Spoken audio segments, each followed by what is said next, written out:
Welcome to Sunday Morning Live. Good morning, I'm Sian Williams with a show that gets to the heart and soul of the week's big stories. On today's programme, with British aid worker Alan Henning still being held by extremists, we ask whether aid in conflict zones should now be left to governments.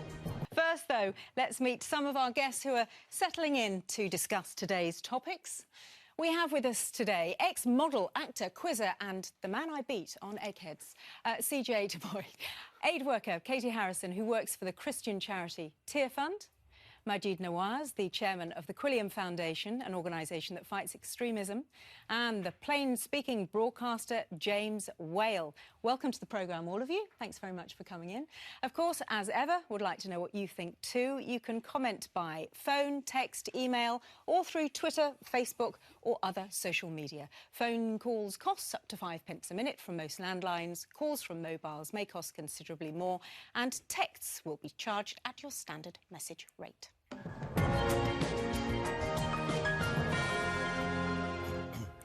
The wife of a British taxi driver being held hostage by so-called Islamic State extremists has pleaded with the militants to see it in their hearts to release him. Alan Henning, a 47-year-old father of two from Salford, was seized while on an aid mission to Syria last December. Barbara Henning's appeal follows statements from Muslim leaders earlier this week saying any threat to his life is totally forbidden in Islamic law. Well, the only response from his kidnappers has been the release of a video of another British hostage, journalist John Cantley, who was captured in Syria 2 years ago, just months after being freed. And these latest incidents, which follow the beheading of the British aid worker David Haines, highlight the dangers faced by those working in Syria and Iraq. So, why do aid workers continue to go there? We went to meet Katie Harrison, who works for the Christian charity Tearfund, to ask why she and other aid workers put themselves in harm's way to help others. Katie Harrison has worked with Tearfund for the last 6 years. We met her in London at an exhibition of Iraqi art. She's just come back from that country. It's just one of the war-torn and devastated regions of the world she's visited for her work. Since the beginning of the year, 1.8 million people have had to leave the Mosul areas, the Nineveh plains. So there are lots and lots of people moving around the country who need help. They've got nowhere to live and they've got no food or water. We're not reckless people at all. We're very, very cautious.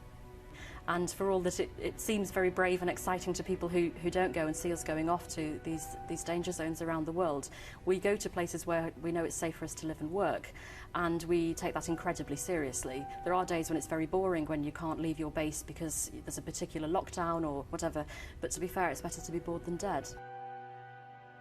Everything has been taken from them, including their sense of heritage, their place of belonging, their home. Some of them have had family members taken, and they live with that trauma at the same time as trying to rebuild their lives.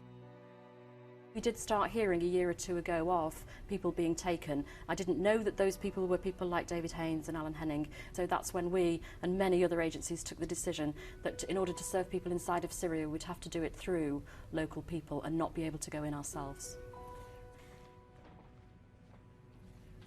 Yes, I think it is hard on family and friends sometimes, but they know who we are and they love us and they know why we do what we do. My family pray. That massively helps them to believe that I'll be okay. When we heard about David Haines a few weeks ago, I think there was a particular kind of fear that struck the heart of every aid worker and everybody who knows or loves one. And I think we feel the loss of David as much as if it were one of our friends, even though I never met him. We'll want our colleagues to come home and we'll make sure that they do. But there are still people who need our help. We're not going to stop doing that. Katie Harrison from Tearfund, and Katie's with us today. She was there talking about her determination to carry on her work in dangerous areas despite the risks. And that's what we're asking this morning, really. Should aid workers still be allowed to bring relief to refugees, or should the responsibility now be down to governments alone? That's the question for our vote this week. Should aid in conflict zones be left to governments. Text the word vote followed by yes or no to 81771. Texts will be charged at your standard message rate. You can only vote once. You can go online to vote for free at bbc.co.uk/Sunday Morning Live. You can find terms and conditions there too, and results, of course, announced before the end of the programme. So, Katie, we'll come to you in just a sec, but I want to pick up those thoughts really with James first. James, oh, you do?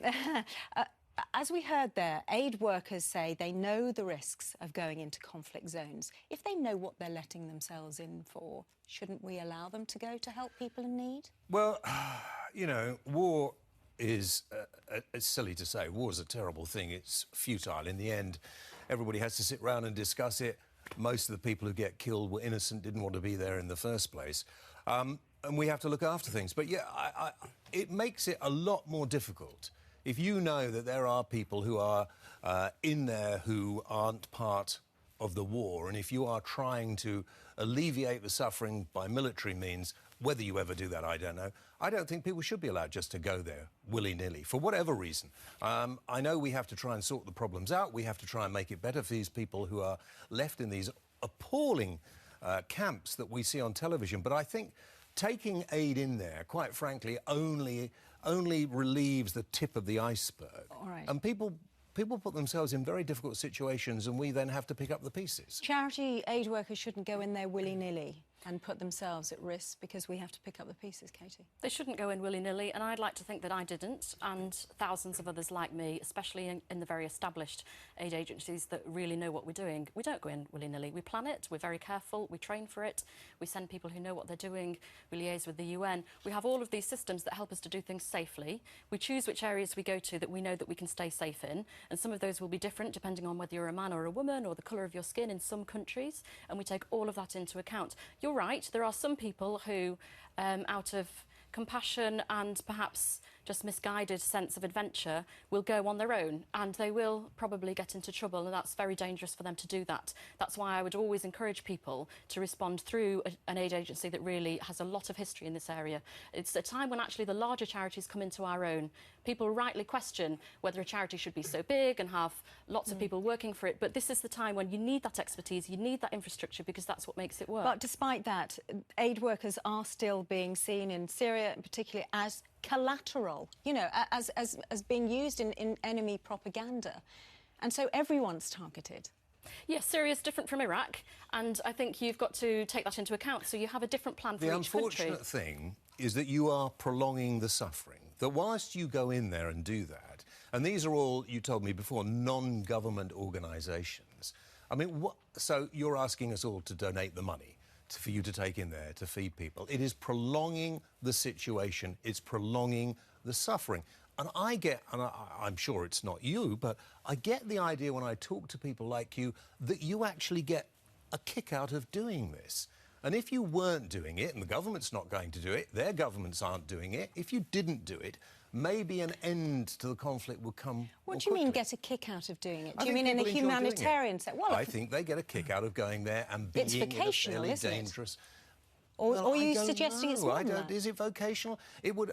I mean, you see a few people, you help a few people. The vast majority never get any aid at all. OK, but before we go to Majid and CJ, could you just respond to that? Yeah, I don't think we're prolonging the suffering. I think that's ridiculous, to be honest. I think we are alleviating a lot of people's need, and the people that we're now seeing held as hostage and being held up on television were taken a long time ago. We knew that. We stopped sending people in. We absolutely contained, as quickly as we could, the risk there. So what you're seeing there is a historical thing that's happened that we have responded to, and we are not prolonging anyone's suffering. Just stay out of the way, and James, things can be sorted out more Back with you in a moment. I want to hear our other guests. Majid, what do you think? I mean, I don't think any one conflict is the same as the other. To be honest, there are certain conflict zones where we know that Al-Qaeda and their affiliates and their offshoots, as in the case with ISIL, are operating. And we know that's where they target not just aid workers, Western journalists, anyone who's not a Muslim, frankly, will be taken hostage, could potentially be killed or ransomed. So it's not don't send aid workers into conflict zones, it's decide which conflict zones you send your aid workers into. Yeah, there's a nuance to it. And even in the Israel-Gaza conflict, and Hamas is an Islamist terrorist organisation, but they don't have a track record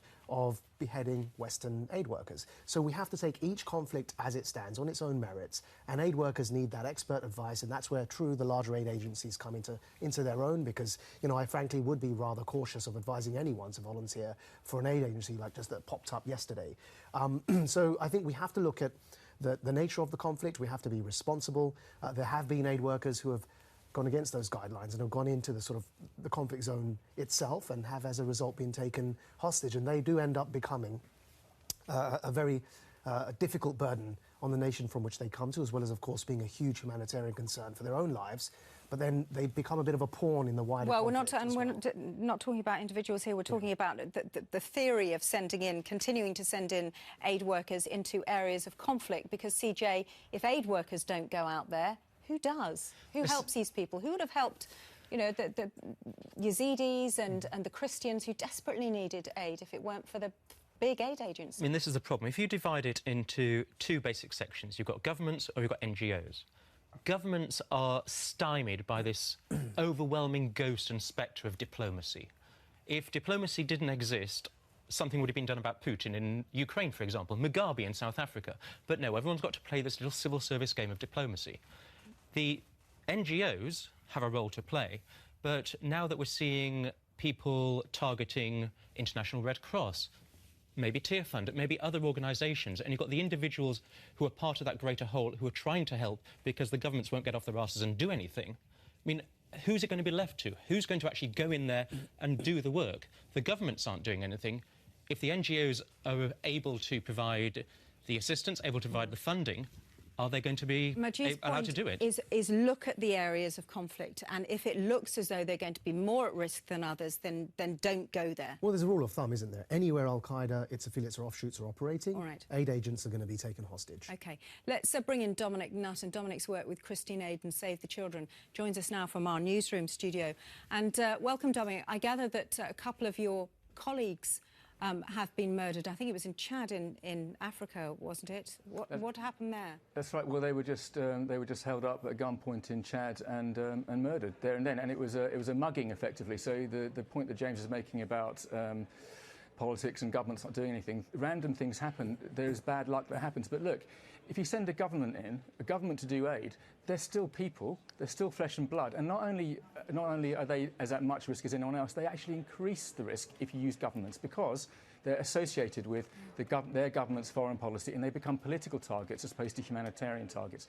Humanitarians, aid workers, give aid on the basis of need, impartial, and they forget the politics. They forget the politics. You begin to use governments, they become associated with the politics, they become more dangerous and less aid gets through, and then we're in all sorts of trouble. All right, let me put that to James. James, if you send in governments, then firstly, the people on the ground start to distrust them because they think they're affiliated with perhaps the people that they fear. You know, and B, they become targets themselves. I'm still confused. I don't understand. This has become big business. Aid organisations have become big business. And I'm sorry, I'm not being rude, but if conflict didn't occur, you'd all be out of business. And I'm beginning to wonder whether too much of this is actually prolonging the situation. That if you are war is terrible. Terrible things happen in war.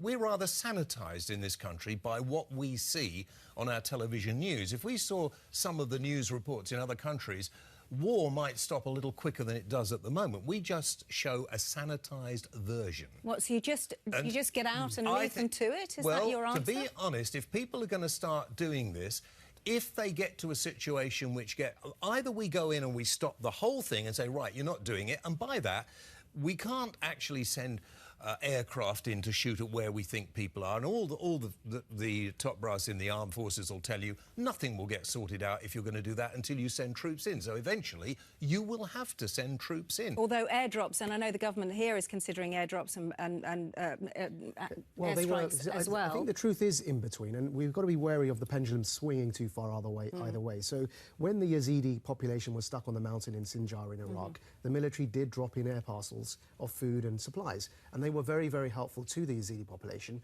until a safe corridor was created for them to get off that mountain. So that's a case where military aid and the military getting involved to drop the aid worked. What about military action? What about airstrikes? Yeah, I mean, again, it's not either or. So in the case of the airstrikes in Iraq to make sure the Yazidis got off the mountain, absolutely, that was the right thing to do. It was necessary, and we were trying to stop a genocide. But that's different to a full-on invasion of a country. All right. But Dominic Nutt, would that put people who are in the country trying to deliver aid at more risk if there is airstrike? Yes, so lots of things put lots of people, aid workers, at risk. But that's, as Katie was saying, that's the job. But look, mostly we will use local people trained to do aid work because they have a much lower risk profile. They're not so valuable, to put it frankly, to hostage takers because they are local. They may be Muslims in a Muslim territory where there might be ISIS, whatever it might be. You'll only send in foreigners when you really have to around the edges. So we're getting this really out of kilter. 99% of aid workers are from their local communities, and that's the right way to go. All right, Dominic, thank you. We're going to go to Newcastle, where we've been saying is World Peace Day, and there are many events there and lots of people trying to make their voices heard. So let's go to Tyneside and go over to Jim Knight. Jim, what are they saying there?